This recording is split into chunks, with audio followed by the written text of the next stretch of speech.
salam sejahtera dan salam Malaysia Madani.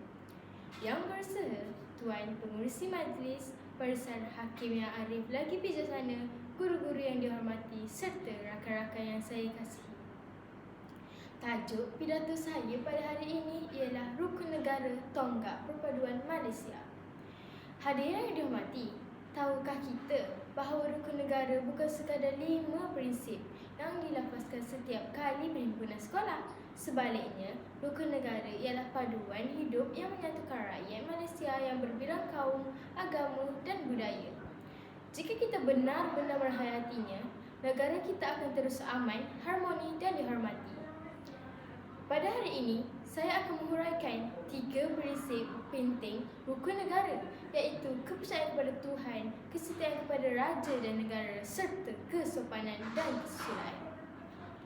Hadirin sekalian, prinsip pertama ialah kepercayaan kepada Tuhan. Sebagai rakyat Malaysia, kita bebas mengamalkan agama dan kepercayaan masing-masing walaupun berlainan agama. Semua agama mengajar kita supaya melakukan kebaikan, menghormati orang lain dan menjauhi perkara yang tidak bermula. Apabila seseorang mempunyai pegangan agama yang kukuh, dia akan menjadi insan yang jujur, amanah dan bertanggungjawab.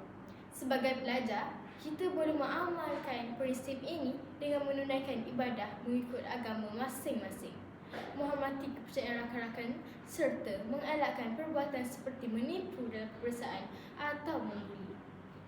Bak kata pepatah, agama menjadi panduan, akhlak menjadi hiasan. Jika setiap rakyat berpegang kepada ajaran agama, negara kita akan terus aman dan sejahtera. Hadirin yang saya hormati, prinsip kedua ialah kesetiaan kepada raja dan negara. Malaysia mengamalkan sistem raja berperlembagaan yang di-Pertuan Agong dan Raja-Raja Melayu merupakan lambang perpaduan serta kedaulatan negara. Sebagai rakyat Malaysia, kita wajib menghormati institusi diraja dan mencintai tanah air. Kesetiaan kepada negara bukan hanya dengan mengibarkan jalur gemilang pada bulan Ogos, malah ia boleh ditunjukkan melalui tindakan harian seperti mematuhi undang-undang, menjaga harta benda awam, belajar bersungguh-sungguh dan mengharumkan nama Malaysia dalam apa jua bidang. Sebagai pelajar, kita boleh menunjukkan sebagai patriotisme dengan menghormati lagu negaraku, menyertai sambutan Hari Kebangsaan dan menghargai jasa berjuang yang telah mempertahankan kemerdekaan negara. Ingatlah, negara yang kuat lahir daripada rakyat yang setia dan bersatu. Hadirin sekalian,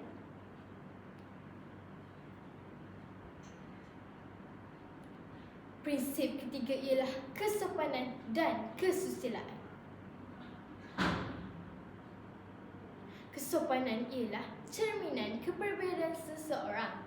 Masyarakat yang berbudi bahasa akan hidup dalam suasana yang aman dan saling menghormati. Pada zaman media sosial ini, ramai yang mudah mengeluarkan kata-kata kesat dan menyebarkan kebencian. Sikap seperti ini bertentangan dengan prinsip kesopanan dan kesusilaan. Sebaliknya, kita hendaklah menggunakan bahasa yang baik, menghormati guru dan ibu bapa, membantu rakan tanpa mengira kaum serta menjaga adab ketika berkomunikasi sama ada secara bersemuka maupun dalam talian. Pepatah Melayu ada menyebut bahasa menunjukkan bangsa. Oleh itu, marilah kita membiasakan diri mengucapkan tolong, maaf dan terima kasih. Kerana daripada perkara kecil inilah lahirnya masyarakat yang berakhlak mulia. Hadirin yang dihormati, kesimpulannya, 3 prinsip yang telah saya huraikan tadi membuktikan bahawa rukun negara bukan sekadar lafaz, tetapi satu amalan yang perlu diterapkan dalam kehidupan seharian. Kepercayaan kepada Tuhan membentuk ihsan berakhlak mulia. Kesetiaan kepada raja dan negara melahirkan rakyat yang patriotik. manakala kesopanan dan kesusilaan menjadikan masyarakat lebih harmoni. Marilah kita bersama-sama menghayati dan mengamalkan rukun negara demi memastikan Malaysia terus aman, bersatu dan maju.